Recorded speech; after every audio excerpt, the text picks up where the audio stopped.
Let's begin over at the big board. Not quite sure if he left. He's still there. NBC News national political correspondent Steve Kornacki.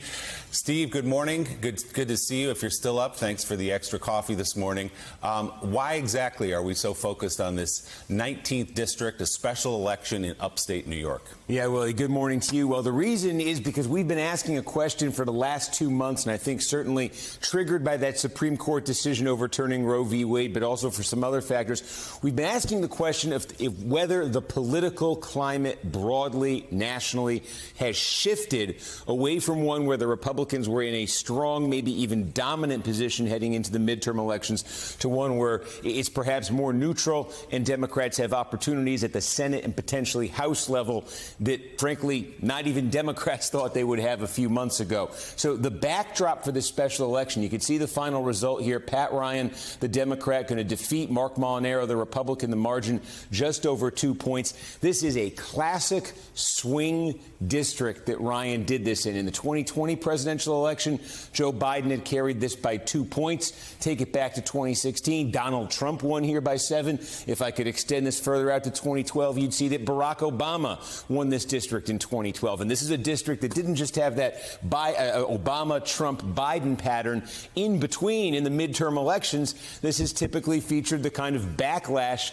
that favors the out-of-power party. What I mean by that is Obama won in 2012 here. In 2014, it elected a Republican congressman. Trump won in 2016. In 2018, it elected a Democratic congressman. Biden won in 2020. You get a special election. You look at the national polls. Joe Biden's approval rating is in the low 40s. Voters are very sour when it comes to their mood on the economy, when it comes to their mood on inflation, optimism about the future of the country. These are all supposed to be the basic ingredients that create a very favorable climate for the opposition party. And Marc Molinaro was considered to be one of the strongest recruits that Republicans had in a race like this. He's a county executive in Dutchess County. That's one of the biggest parts of the district. He ran for governor of New York in 2018, actually carried this same district by double digits over Andrew Cuomo when he ran for governor in 2018. And Republicans poured a lot of money, a lot of time, and a lot of resources into trying to get this victory for Molinaro and to make a statement that they were in a position of strength heading into the midterm. Instead, as we say, Pat Ryan ends up exceeding the Joe Biden number and winning this district outright. That's not a result you're supposed to see if and when a major wave is forming. And if you put this in broader context, why I say we've been asking this question about whether the national political climate is changing, this is the most dramatic data point we have that I think it is. But just take a look at what's been happening over the last few months. And I can draw a line right here. These are other House special elections that have been playing out this spring and this summer. And I draw this line because this is where on the calendar the Supreme Court decision that overturned Roe v. Wade fell. You see, just before that decision in South Texas, there had been a special election.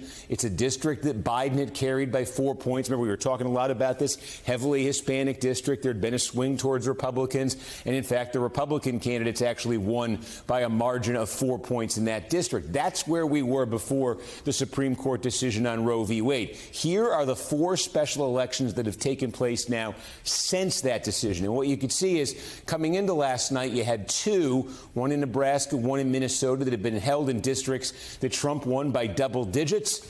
The Republicans won them, but by about 10 points less, 6 points less than Trump did. Democrats were saying these were signs of new momentum for them after that Supreme Court decision because their candidates had so overperformed Joe Biden. They said it's a sign that there was more enthusiasm for Democrats. And then you got last night a really clean test in a classic swing district. Democrats won it outright. By the way, there was another special election in New York last night. Didn't get a lot of resources, didn't get a lot of money, a lot of attention here. It's a district that's really just kind of going away, changing in the fall, but they had a special election anyway. Trump won this district by double digits. A Republican won last night, but again, movement of 5 points in the Democratic direction. We've had 4 special elections held since that Supreme Court decision. In all 4 of them, the needle has moved in the Democrats' direction, and the Democrats have won the swing district outright. And I just think it's dramatic if you compare that to 2018. This is what special elections in the run-up to a wave election look like? This is 2018. Trump is president. This is the blue wave year. Democrats end up winning 40 House seats. And I mean, look what you were seeing in special elections in 2017 and 2018. Democrats were outperforming by 20 points, by 14 points, by 16 points. 6 of these 8 special elections, Democrats overperformed their presidential level by double digits. So you could see in the special elections heading into 2018 where things were going, because Democrats across the board were just overperforming so much. You look at, again, what I just showed you there in terms of the special elections that we've seen since that Supreme Court decision, they don't fit that pattern at all. So when Democrats start talking about their voters being much more motivated now in the wake of that Supreme Court decision, the political environment changing, this district here, the 19th district in New York, is just a great example. And in fact, one other thing I could just point to, you see there are 2 counties here that went blue in this district. It's Ulster County and it's Columbia County. They're both pretty good-sized counties. Ulster's the biggest in the district. Here's another measure of Democratic enthusiasm.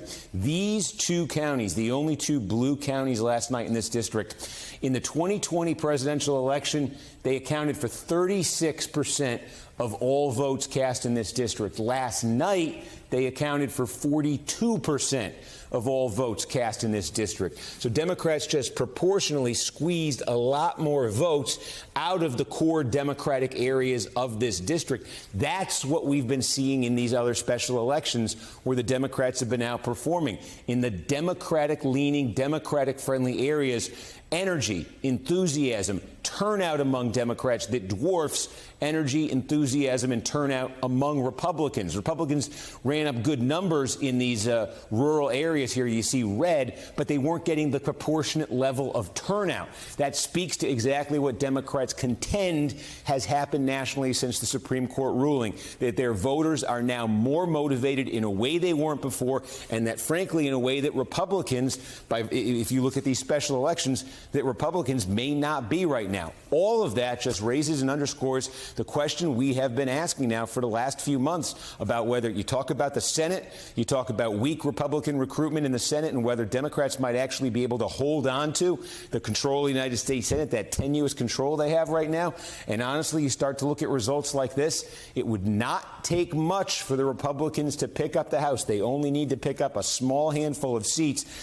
But if you're a Democrat and you want to say there's a scenario where your party actually maintains control of the House somehow this November, this is exactly the kind of result, and these over the last few months are exactly the kinds of results that you want to be seeing to have an actual chance of putting the House into play.